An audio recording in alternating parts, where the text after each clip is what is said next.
Batisi TV, Lawan Rashipi Daka Frank Yamaha, the Maxi Sports Scooter Arox 155. Congress commitment to Meghalaya, an unemployment-free Meghalaya. Congress is committed towards providing a job to every household in Meghalaya.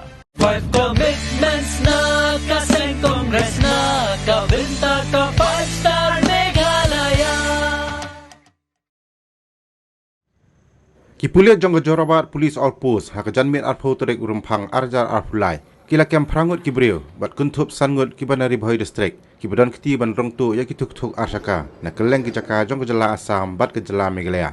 Kini ki Snar Nongtuh kibala syakem kilang Haris Das udibu taran kibanak snok Sunapur udibya Jyoti Shah ikia na majuli Assam bat kisangut kibanari Bhoi kiba Kynthup u Shampang Shadap u Maldini Shangpliang u Ban Raplang Malai u Joda Min Malai bat u Viki Malai.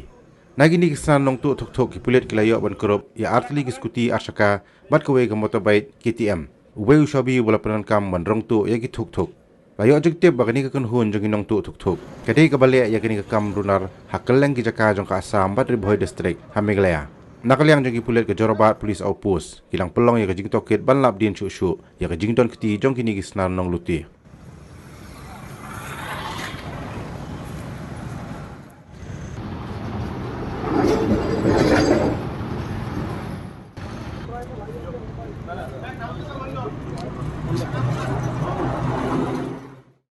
আমাৰ super officer joint অফিচাৰৰ নিৰ্দেশত এটা operation conduct কৰিছিলোঁ বাইক লিফটিঙৰ ওপৰত য'ত bike lifting গুৱাহাটীত সচৰাচৰ হৈ আছে বহু দিন ধৰি আৰু এই গেংটো বহুত এক্টিভ গেং হয় আৰু আমি ৰিচেণ্টলি মানে এই গেংটোৰ ওপৰত অলপ ষ্টাডি কৰি মানে কিছুমান টেকনিকেল পাৰ্ট চাই আজি যোৱাকালি এই 3-4 দিন ধৰি ইয়াক মানে ৰেড এটা মানে কণ্ডাক্ট কৰিছিলোঁ তাৰে ভিতৰত আমি 8জন মানে বাইক লিফটাৰ্ছ পাওঁ তাৰে 5জন মেঘালয়ৰ পৰা বিলংছ কৰে আৰু 3জন আমাৰ অসমৰ হয় আৰু ইয়াত এই চক্ৰটো গুৱাহাটীৰ বিভিন্ন ঠাইত গাড়ী চুৰি কাৰ্যত জড়িত আছে কেইখন বাইক ৰিকভাৰ কৰিছে এতিয়ালৈকে আমি 4খন বাইক ৰিকভাৰী কৰিছোঁ